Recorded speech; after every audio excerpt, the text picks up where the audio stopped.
In an economy that continues to limp along, networking has never been more important. But let's have ourselves a pocket sized pep talk, and I'll tell you two ways to make your networking meetings more productive and one simple question that can help you achieve it. A Pocket Sized Pep Talk, the podcast that can help energize your business and your life with a quick, inspiring message. Now, here's your host, Rob Jollis. Wouldn't it be nice to go back to the old days when you could sit by the phone and wait for those clients to call and offer you contracts? Think back to the days when putting a resume out on the street meant multiple job offers. Remember when college graduates came out of school and employers were lined up to hire them? Those were the days. It's so nice to reminisce. Unfortunately, there's one small problem with this stroll down memory lane. It never really happened that way. The concept that no one had to fight for a job is almost an urban legend because good jobs have never fallen from the trees. It's certainly true that finding a job can be pretty difficult, so we have to make sure we're handling ourselves in the best possible way in those networking meetings. Now, right now, there's almost an obsession with networking. This can be due to the increased pressure we all feel, but if we're looking for work, we have to make sure we're meeting with the right people who can help us find work. Often the meetings bring us together with a person who may know someone who can give us some work. We prep for this appointment by focusing on basically three things: how to ask the right questions, how to dress properly, and how to listen. Sounds just about perfect, except one critical element is missing.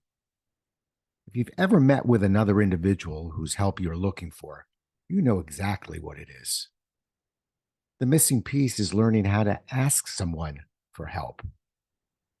How often have you finished a phone conversation or walked out of a lunch meeting and thought, I did everything but ask for help?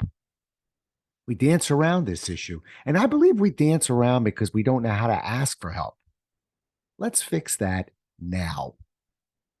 We seem comfortable preparing basic information, gathering questions for those appointments.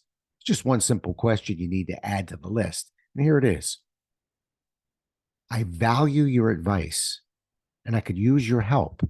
If you were me, what would you do to try and pursue this position? Asking that question removes the 800-pound gorilla that's been sitting in the room, and you'll notice a completely different tone to the conversation you're having. The person you're talking to will shift gears, focus, and begin to think about ways to truly help you. Don't be surprised to hear things like, well, if I were you, I'd contact Mrs. Johnson's assistant, find out more about this position you're looking for, and try and get on her schedule.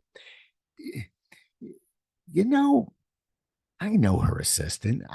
I'll tell you what, let me make a couple of calls and I'll find out what I can. If you're meeting with someone to network, he or she knows why you're there. You can make as much small talk as you'd like, but rarely is the person you're meeting with going to initiate and ask if they can help you. That needs to come from you, and that needs to be prepared ahead of time and practiced. If you prepare for this, I'm willing to bet that you'll get a whole lot more out of the meeting you're having. People do want to help you. You just have to be honest and ask for their help. That simple question will allow them to do just that. Thanks so much for listening.